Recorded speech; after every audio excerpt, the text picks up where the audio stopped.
بادشاہ سلطان محمد غزنوی کے زمانے میں چوریاں زیادہ ہونے لگی تو چوروں کو پکڑنے کے لیے تدبیر کی۔ بادشاہ نے شاہی لباس اتار کر چوروں کا لباس سادہ پہن لیا اور شہر میں گشت کرنے لگے۔ ایک جگہ پر دیکھا کہ بہت سے چور اکٹھے بیٹھے ہیں اور آپس میں باتیں کر رہے ہیں۔ بادشاہ نے بھی وہاں جا کر بیٹھ کر باتیں کرنی شروع کر دی۔ چوروں نے پوچھا، تم کون ہو؟ بادشاہ نے کہا، میں بھی تم جیسا ہی ایک آدمی ہوں۔ چوروں نے سمجھا کہ یہ بھی کوئی چور ہے۔ چوروں نے کہا کہ ہم لوگ ماہر فن ہیں، کوئی عام چور نہیں، تم اپنا کوئی ہنر بتاؤ، اگر تمہارے اندر کوئی ہنر ہوگا تو ہم تمہیں شریک کریں گے ورنہ نہیں۔ بادشاہ نے کہا، آپ لوگوں میں چوری کی جو صفت ہے، میرا ہنر اگر اس سے زیادہ ہوا تو مجھے شریک کرنا ورنہ بھگا دینا۔ چوروں نے کہا، اچھا اپنا ہنر بتاؤ۔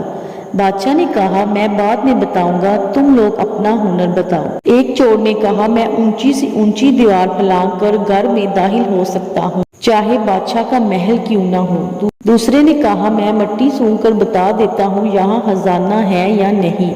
تیسرے نے کہا، میں گھر میں گھسنے کے لیے دیوار میں سوراخ کر دیتا ہوں۔ چوتھے نے کہا، چاہے جتنا بڑا خزانہ ہو، چند سیکنڈ میں حساب لگا کر میں تقسیم کر دیتا ہوں۔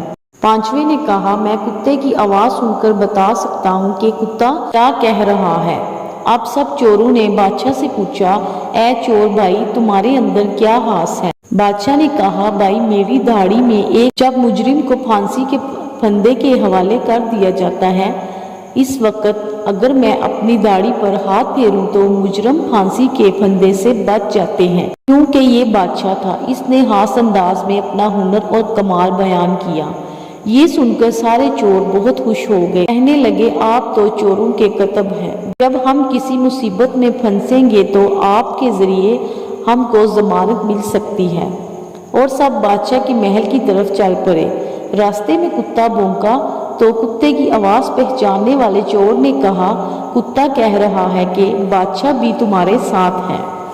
لیکن چور پھر بھی چوری کے ارادے سے باز نہ آئے اور بادشاہ کے محل میں چوری کر ڈالی، خزانہ لوٹ لیا اور جنگل میں آئے سب نے آپس میں تقسیم کر لیا۔ اگلے دن بادشاہ نے عدالت لگا دی اور پٹواریوں کو حکم دیا کہ سب کو پکڑ کر لاؤ۔ انہیں ہتھ کڑیاں ڈال کر بادشاہ کے سامنے حاضر کیا گیا۔ بادشاہ نے سب کو پھانسی کا حکم دیا۔ جب 5 کے 5 چور پھانسی کے تختے پر کھڑے ہو گئے تو وہ چور جو آنکھوں کی حیثیت والا تھا، اس نے بادشاہ کو پہچان لیا، یہ وہی شخص ہے جو رات ہمارے ساتھ تھا۔ اس نے کہا، اے بادشاہ، میں نے آپ کو پہچان لیا ہے، آپ نے وعدہ فرمایا تھا جب مجرم کو تختہ دار پر چڑھایا جاتا ہے، اگر اس وقت میری داڑھی ہل جاتی ہے تو مجرم کو پھانسی سے نجات مل جاتی ہے، لہٰذا آپ اپنا ہنر ظاہر فرمائیں تاکہ ہماری جان خلاصی پائے۔ بادشاہ نے کہا، تمہارے ہنروں نے تمہیں مبتلائی قہر کر دیا تھا، لیکن یہ شخص جو سلطان کا حارب ہے، اس کا چشم تفیل کے صدقے میں تم سب کو رہا کر دیتا ہوں۔ ناظرین گرامی، یہ بادشاہ محمد غزنوی فرماتے ہیں، بڑے بڑے اہل ہنر ہمیں مستیوں میں مست اور اللہ سے غافل ہیں، لیکن قیامت کے دن یہ ہنر کسی کام نہ آئے گا۔